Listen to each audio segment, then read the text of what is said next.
کہ اللہ تعالیٰ چاہتے ہیں ہم پریشان رہیں یا خوش رہیں. بولو, یہ جو اللہ نے کہا نا کہ ہم تمہیں آزمائشوں میں ڈالیں گے لیکن جو لوگ صبر کریں گے اور کہیں گے ہم اللہ کے غلام ہیں, تو یہ اللہ نے ہمیں آیت کیوں بتائی ہے؟ تاکہ ہمارے دل میں غم کو برداشت کرنا آسان ہو جائے, ہم غمگین نہ ہو, کیونکہ غم تو آئیں گے. یہ ہو نہیں سکتا کہ دنیا میں پریشانیاں نہ آئیں, یہ ناممکن ہے. یہ ہر شخص کو آتی ہیں. آپ سمجھتے ہو بڑے لوگوں کو نہیں آتی؟ بڑے لوگوں کی پریشانیاں بڑے لیول کی ہوتی ہیں, بہت اونچے لیول کی ہوتی ہیں. تو یہ پریشانی تو ہر شخص کو آئے گی. اللہ چاہتے ہیں کہ ان میں برداشت کی عادت ہو جائے, یہ خوش رہنا سیکھیں. تو اسی وجہ سے دنیا میں سب سے بڑا انعام کیا ہے؟ خوشی ہے یا نہیں ہے؟ پیسہ انسان کیوں حاصل کرتا ہے؟ خوش رہنے کے لیے. صحت کیوں چاہتا ہے؟ خوش رہنے کے لیے. تو اللہ نے قرآن میں فرمایا کہ الا بذکر اللہ تطمئن القلوب, اللہ کے ذکر سے دلوں کو سکون ملتا ہے. اب پتہ ہے لوگ وظیفے پڑھتے ہیں پیسہ حاصل کرنے کے لیے, وظیفوں میں اللہ کا ذکر کیا جاتا ہے, حالانکہ اللہ کہہ رہا ہے وظیفوں سے پیسہ نہیں, وظیفوں سے کیا ملے گا؟ سکون ملے گا. سکون کے لیے کوئی وظیفہ نہیں پڑھ رہا ہوتا. کمال کی بات ہے یا نہیں ہے؟ ابے بھائی صبح شام لوگ ہمارے پاس آتے ہیں, مفتی صاحب پیسے ہی نہیں ہے, بے روزگاری ہے, بل اتنا آ گیا, دل چاہ رہا ہے وہ بل بکری کو کھلا دیں. ٹھیک ہے, تو آپ کوئی وظیفہ بتائیں, تنخواہ بڑھ جائے ہماری, پیسے بڑھ جائیں. تو میں بتا تو دیتا ہوں حسبی اللہ و نعم الوکیل یا رزاق کی پڑھ لینی چاہیے. لیکن قرآن جو وظیفے بتا رہا ہے پیسے بڑھانے کے لیے نہیں بلکہ سکون کے لیے. کیا مطلب؟ غربت میں سکون مل جائے گا. آپ کو پیسے مل کے بھی سکون نہ ملے, اس سے بہتر وہ غریب نہیں ہے جو پیسے نہ مل کے اس کو سکون مل رہا ہو. وہ زیادہ اچھا نہیں ہے کیا؟ وہ تو زیادہ اچھا ہے بھائی. اس لیے اللہ فوکس دولت کو نہیں کر رہے, کس کو کر رہے ہیں فوکس؟ سکون کو فوکس کر رہے ہیں اللہ تعالیٰ. میں نے ایسے غریب دیکھے ہیں, ایسا دل ہنس رہا ہوتا ہے, مسکرا رہا ہوتا ہے مستیوں میں. اکثر میں ایک واقعہ بتاتا ہوں نا, ہمارے گھر میں مزدور آتے تھے, والد صاحب حیات تھے, انہوں نے اللہ ان کی مغفرت فرمائے, انہوں نے فرش بنوانا تھا. تو مزدور جو تھے نا صبح سے لگے ہوتے تھے اور گنگنا رہے ہوتے تھے. مزدوروں کے گانے بھی آپ کو پتہ ہے پرانے زمانے کے ہوتے ہیں, گنگنا رہے ہوتے تھے اور وہ لگے ہوئے ہوتے تھے نا. شام کے وقت جب وہ پلستر کر رہے تھے فرش میں, تو میں تھا, میری عمر ہوگی 20-22 سال. میں نے کہا یار اس فرش میں نا آپ جو ہمارے صحن کا فرش بنا رہے ہو یہ تھوڑا سا چکنا فرش ہو, یعنی بالکل جیسے ہوتا ہے نا پلین, ایسا فرش ہو, ایسا بنانا. تو کہنے لگے اب مستی میں ہے نا, شاید لاہور کے ہوں گے. اب ان کو کھیلنے کا موقع مل گیا مجھ سے. انہوں نے کہا یہ فرش آپ چاہتے ہو ذرا چکنا پلین فرش ہو تو اس میں سرسوں کا تیل ڈلے گا یا ناریل کا. بولا تو میں نے کہا یار میں لے آتا ہوں ناریل کا تیل ڈال دو اس میں بھائی, کیا خیال ہے؟ تھوڑا سا کیا ہو جائے گا, پھسلن پیدا ہو جائے اس میں. کہہ رہے نہیں اس میں ناریل کا تیل ڈلے گا. اب میں جا رہا ہوں لینے کے لیے, وہ تو شکر ہے مجھے کسی نے روک دیا, کیا کر رہا ہے بھائی. تو وہ کھیل رہے تھے نا, شام کا وقت تھا. پھر دوبارہ اسی طرح کا کوئی مذاق, تو مجھے پھر میں نے کہا یار تم لوگ بڑے مستی میں ہو. کہتے ہیں یار یہ ہمارا فل مستی کا ٹائم ہوتا ہے. وجہ اس کی ہے, ان کے الفاظ دیکھو. کہہ رہے ہم صبح سے تھکے ہوئے ہیں, مغرب کی اذان ہونے والی ہے, فرش کمپلیٹ کریں گے, گھر جائیں گے, تھکے ہوئے ہیں نا ٹھیک ٹھاک, دہاڑی ملے گی, گھر جائیں گے, نہائیں گے, دھوئیں گے, منجی پہ بیٹھیں گے, بیوی بچے ہمارا انتظار کر رہے ہیں, شدید بھوک میں کھائیں گے کھانا, اس کے بعد لمبے ہو کے سو جائیں گے. کل کا نہیں, دہاڑی آج کی ہے, کل کی نہیں ہے. ان کو صرف اسی میں خوشی ہے, کام ملا ہوا ہے یار, کام ملا ہوا ہے. سمجھ رہے ہو کہ نہیں سمجھ رہے؟ ان کو خوشی اس بات کی ہے کہ ہمیں کیا ملا ہوا ہے, ٹھیک میں کام ملا ہوا ہے, مزدوری مل گئی, یہ بہت بڑی خوشی ہے ان کے لیے. اور انہی دنوں میں کروڑ پتی لوگوں کو ڈپریشن میں دیکھ رہا تھا. تو خوشی کا تعلق, حکیم اختر صاحب رحمہ اللہ تعالیٰ ایک جملہ بڑا اچھا فرمایا کرتے تھے کہ بادشاہ اٹیک ہمیشہ بادشاہ پہ کرتا ہے, بادشاہ کبھی بھی بھنگیوں کو اور نیچے طبقے کو اپنا ہدف نہیں بناتا. کبھی آپ نے کسی ملک کے بادشاہ کا خلاف کسی بادشاہ کا بیان کسی جمعدار کے خلاف نہیں سنا ہوگا کہ جی سعودی عرب کا بادشاہ کہے کہ پاکستان میں وہ جو فلاں جگہ جو چپڑاسی ہے مجھے بالکل پسند نہیں ہے. وہ کبھی سنا آپ نے؟ بادشاہوں کا ہدف کیا ہوتا ہے؟ وہ ہو سکتا ہے امریکہ کے صدر کے خلاف بیان دے دے, وہ بڑے کسی اور کے خلاف بیان دے دے, اٹیک بھی کریں گے.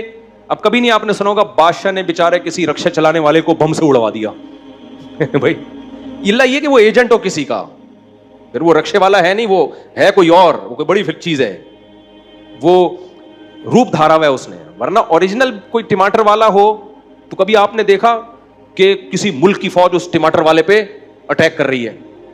ایسا نہیں ہوتا. حکیم اختر صاحب رحمہ اللہ تعالیٰ فرمایا کرتے تھے کہ بادشاہ ہمیشہ قبضہ کس پہ کرتے ہیں؟ بادشاہوں پہ.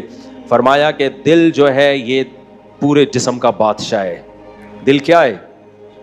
اللہ کو جب کوئی ناراض کرتا ہے, اللہ کا جب کوئی ذکر نہیں کرتا, تو اللہ تعالیٰ اس سے پیسہ نہیں چھینتے, نہ اس سے گھر چھینتے ہیں, نہ اس سے اس کی جو ہے نا خواہشات چھینتے ہیں. اللہ ڈائریکٹ اٹیک کس پہ کرتے ہیں؟ دل پہ. دل اپنے قبضے میں لے کے پریشانی ڈال دیتے ہیں اس کے اندر. اللہ دل, حدیث میں آتا ہے کہ جو دل ہے نا بین اصبعی الرحمن, اللہ کی 2 انگلیوں کے درمیان میں ہے یہ دل. ایسا کنٹرول ہے اللہ کو. تو اللہ کیا کرتے ہیں؟ دل کو لے کے اس میں کیا ڈال دی؟ بے سکونی بھر دی اس میں. چل بھائی سب کچھ ہے, خوشیوں کے سارے اسباب, 1000 گز کا بنگلہ, واش روم ایسا, غریب آدمی جائے بولا یار ایسا تو میرا بیڈ روم نہیں ہے جیسا ان کا واش روم ہے. ہر کمرے میں اے سی لگا ہوا ہے, بل کی کوئی ٹینشن نہیں, اتنا پیسہ, روڈیں صاف, سڑکیں صاف, کوئی ٹینشن نہیں. اور آج کل کے جو سیکولر لبرل لوگ ہیں ان کو تو وہ والی ٹینشن ہے ہی نہیں جو ایک مولانا ٹائپ کے لوگوں کو ہوتی ہیں. سمجھ گئے ہوگے آپ بھائی؟ وہ جو ٹینشن جو جس کو ساری دنیا ٹینشن سمجھتی ہے, یعنی شادی کو, بیوی کو, تو وہ والی ٹینشن سے تو یہ کیا ہوتے ہیں؟ بالکل آزاد ہے ہی نہیں. گرل فرینڈ والا سیٹ اپ چل رہا ہے ان لوگوں کو, اتنا کچھ, کوئی ٹینشن بظاہر نہیں ہے. اللہ کہتے ہیں کوئی بات نہیں, تو نے مجھے ناراض کیا نا, تو ان تمام تر وسائل کے باوجود تجھے ناکام کروں گا میں. کیونکہ اگر وسائل چھین لیتا نا اللہ تعالیٰ, پھر تو بھائی ہر ایک کو ٹینشن ہو جاتی ہے. اللہ کہتا ہے ان ساری خوشیوں میں ان خوشیوں پہ اٹیک نہیں کروں گا. میں بادشاہ ہوں, بادشاہ حملہ کس پہ کرتے ہیں؟ بادشاہوں پہ. تیرے دل کو اپنے قبضے میں لے کے اس میں سے سکون نکال کے اس کی جگہ کیا ڈال دوں گا؟ بے سکونی. جتنا گناہوں میں لذت حاصل کرنے کے لیے آگے بڑھے گا نا, اچھا پھر ایسا شخص کیا کرتا ہے جب بے سکون ہوتا ہے؟ تو پھر وہ سکون کے لیے شراب کباب کی طرف جاتا ہے, لڑکیوں کی طرف جائے گا, زنا کی طرف جائے گا, دوستیوں کی طرف جائے گا, فحش موویز کی طرف جائے گا. اللہ کہتے ہیں کہ اب جتنا ان چیزوں میں جائے گا نا, وقتی خوشی ملے گی, وقتی راحت, لیکن بے سکونی کے جال میں پھنستا چلا جائے گا. شاعر نے کہا نا, جتنا تڑپو گے جال کے اندر, جال گھسے گا کھال کے اندر. پرندہ جال میں جب پھنس جائے تو ایک طریقہ تو ہو سکتا ہے آزاد ہونے کا کہ ہلے نہیں, اور جب مالک آئے جال کو ہٹائے تو اس وقت آنکھ بچا کے نکل جائے, شاید 1% چانس ہو. لیکن اگر وہ ہلنا شروع کر دے تو جال لپٹتا چلا جائے گا کہ نہیں چلا جائے گا؟ دیکھو مچھلی جب کانٹے پہ منہ مارتی ہے, اس کے پاس اس وقت آپشن ہوتا ہے کہ ہل نہیں, بڑے آرام سے کسی طریقے سے واپس, شاید 1% چانس ہو, لیکن ہلے گی تو اوپر بیٹھا ہوا آدمی سمجھ جاتا ہے کہ شکار اس میں پھنس گیا ہے. ہلنے سے پتہ چلتا ہے, زور لگانے سے, پھر وہ کھینچتا ہے. تو جتنا پیچھے زور لگائے گی کانٹا اتنا زیادہ اندر گھسے گا. تو نافرمان کیا کرتا ہے؟ وہ سکون کے لیے فحش فلموں کا سہارا لیتا ہے, وہ لڑکیوں کا سہارا لیتا ہے, وہ نشے کا سہارا لیتا ہے, شراب کباب کا سہارا لیتا ہے. اللہ کہتے ہیں میں نے تجھے کہا تھا کہ تو شریعت پہ نہیں چلے گا, مجھے یاد نہیں کرے گا, بے سکونی میں جائے گا. تو کمبخت اس بے سکونی کے علاج میں اور زیادہ بے سکونی کے اسباب اختیار کر رہا ہے. اللہ دوبارہ اس کا دل ہاتھ میں لے کے جتنا پہلے بے سکونی ڈالی تھی نا, وہ بے سکونی اور زیادہ ڈال دیتے ہیں اس میں. سمجھتے ہو کہ نہیں سمجھتے ہو؟ تو میں یہ عرض کر رہا تھا, اللہ میاں نے کیا فرمایا, الا بذکر اللہ تطمئن القلوب. اللہ کو یاد کرو گے تو دلوں کو سکون ملے گا. اس سے پتہ چلتا ہے کہ اللہ چاہتے ہیں کہ ہمارے دلوں میں سکون آئے, تبھی اللہ نے اپنی اطاعت پہ کیا رکھ دیا؟ سکون. اب ذکر جس پہ سکون ملتا ہے نا, اس ذکر کی 2 قسمیں. کتنی قسمیں بھائی؟ 2. کچھ کام نہ کرنا یہ بھی ذکر ہے, ذکر کہتے ہیں یاد رکھنے کو, اور کچھ کام کرنا یہ بھی کیا ہے؟ ذکر. ذکر یاد, عربی میں ذکر کا مطلب کیا ہے؟ یاد. کہتے ہیں تذکرہ کیا ہے اس نے, یہ تذکرہ ذکر سے ہی نکلا ہے. کہتے ہیں نا فلاں آدمی آپ کا تذکرہ کر رہا تھا, آپ کا ذکر خیر کر رہا تھا, اس کا مطلب غیبت کر رہا تھا. آج کل مطلب یہی ہوتا ہے اس کا, کوئی کہنا آپ کو یاد کر رہا تھا, اس کا مطلب برائیاں ہی کر رہا ہوگا. اچھائی آج کل مارکیٹ میں, اچھائی بیان کرنے والے شارٹ ہیں مارکیٹ میں. تو ذکر کا مطلب کیا ہے بھائی؟ یاد رکھنا. تو اللہ کہتے ہیں جو اللہ کو یاد رکھتے ہیں ان کے دلوں میں کیا پیدا ہوتا ہے؟ سکون. اور اللہ نے کہا الا, خبردار. یہ اللہ کا لفظ تنبیہ کر رہا ہے کہ اس بارے میں دوسری رپورٹیں بھی ہیں. کچھ لوگ کہتے ہیں اس کام سے سکون ملتا ہے, کچھ کہتے ہیں اس سے سکون. اللہ کہتے ہیں الا خبردار کسی کی باتوں میں آنے کی کوشش مت کرنا. یہ اللہ کا لفظ جو ہے نا یہ اس لیے لگا دیا, خبردار یہ ساری فیک نیوز ہیں, یہ سب پروپیگنڈا ہے. دل میرے ہاتھ میں ہے تو سکون بھی کس کے ہاتھ میں ہوگا؟ میں جو چاہوں اس میں ڈال دوں.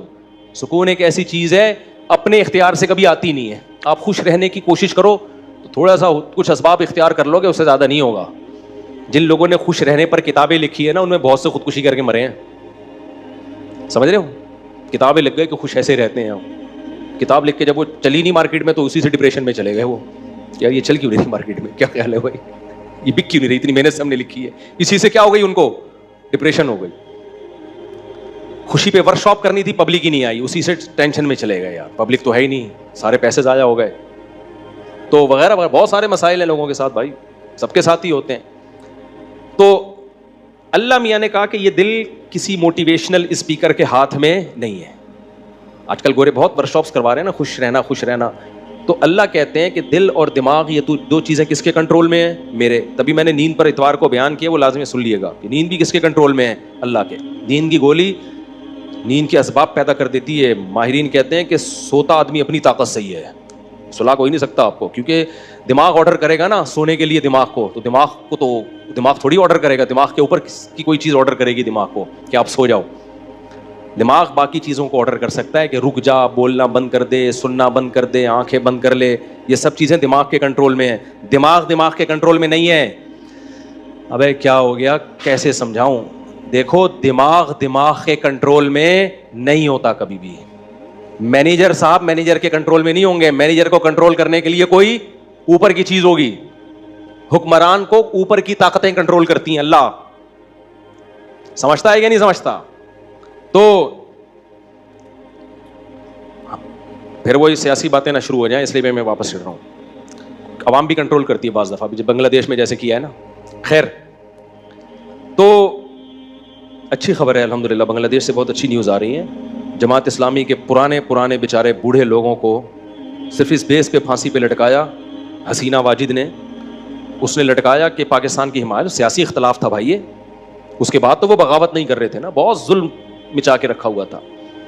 اچھا, اس پہ بنگلہ دیش میں جو انقلاب آیا اس پہ لوگ میرے بیانات پہ تبصرہ کر رہے ہیں. مفتی صاحب تو کہتے ہیں حکومت کے خلاف بغاوت جائز نہیں ہے. بھائی ہم مسلح بغاوت کے قائل نہیں ہیں. مسلح تلوار لے کے, عوام نے وہاں مسلح بغاوت نہیں کی ہے. مسلح بغاوت نہیں کی ہے عوام نے, پوری عوام جمع ہو گئی تھی. آپ کے ہاں تو عوام ہے, ابھی کیا میں بولوں, کراچی کی تو ماشاءاللہ عوام کو اللہ ہدایت دے, یہ اس ظلم کے خلاف نہیں دھرنا کر سکتے جو براہ راست ان کے اوپر ہو رہا ہے. جو قتل ہو رہا ہے نا کراچی کی گلیوں میں, گٹر بٹر پہ تو بیان ہم نے چھوڑ دیے, ابھی تو قتل و غارت پر بات کرو. جس طرح سے کراچی میں ڈاکوؤں کا راج ہے, بات پہ 5-5 ہزار کی خاطر بندہ قتل ہو رہا ہے. کراچی کی عوام اس پہ احتجاج نہیں کر رہی ہے. حسینہ واجد جیسی انقلاب کہاں سے لائے گی بھائی؟ اس لیے ہم کیا کریں, ہم مسلح اس کی بات کرتے ہیں, کیونکہ اگر مسلح بغاوت ہوگی پھر تو خون خرابہ ہوگا, بہت بربادی ہوگی, پھر کٹیں گے لوگ, مریں گے, نتیجہ پھر غیر جو طاقتیں ہیں وہ قبضہ کر لیں گی. اس کے ہم قائل نہیں ہیں. باقی عوام کا عوامی احتجاج وہ اس کا رائٹ ہے, اس کا حق ہے. خیر, تو بات یہ چل رہی تھی میرے بھائی, تو اللہ کا جو ذکر ہے جس سے انسانوں کو سکون ملتا ہے, دیر آر 2 types آف ذکر. کچھ کام کرنے کے ہیں اور کچھ کام بولو نہیں کرنے کے. دیکھو آپ کا زنا کا دل چاہ رہا ہے اور زنا کے اسباب بھی ہیں, آپ زنا نہیں کرتے, آپ نے اللہ کا بہت بڑا ذکر کر لیا, حالانکہ کچھ بھی نہیں. دیکھنے میں لگے گا آپ نے کوئی ذکر بولو نا نہیں کیا, دیکھنے میں لگے کچھ بھی نہیں کیا. آپ کتنا بڑا ذکر کیا کہ میزان کے ترازو میں قیامت کے دن اس سے بھاری کوئی نیکی نہیں ہوگی. نبی صلی اللہ علیہ وسلم نے فرمایا, سبعۃ یظلھم اللہ فی ظلہ یوم لا ظل الا ظلہ. 7 آدمی ایسے ہوں گے جن کو اللہ اس دن عرش کے سائے میں جگہ دے گا جس دن اللہ کے سائے کے علاوہ کوئی سایہ نہیں ہوگا. ان میں رجل شاب, ایک وہ نوجوان, دعتہ امرأۃ ذات حسن و جمال, او کما قال صلی اللہ علیہ وسلم, جس ذات حسن و مال, غالباً مال کے الفاظ ہیں, حسین بھی ہو مالدار بھی ہو, ایسی عورت زنا کی طرف دعوت دے. یہ جواب میں یہ نہیں کہہ کہ میں بوڑھا ہو گیا ہوں, یا میرے اندر رغبت ختم ہو گئی ہے, یا مجھے سوسائٹی سے ڈر لگتا ہے, کسی نے خفیہ کیمرہ نہ لگا دیا ہو, ان سب چیزوں سے میں گھبراتا ہوں. نا نا نا نا نا, یہ کہ سارے اسباب موجود ہیں, صرف ایک رکاوٹ ہے, انی اخاف اللہ. آج میں اگر زنا کروں گا تو کل مجھے اس کا حساب دینا پڑے گا. اس کی سزا اللہ نے جہنم کی آگ رکھی ہے.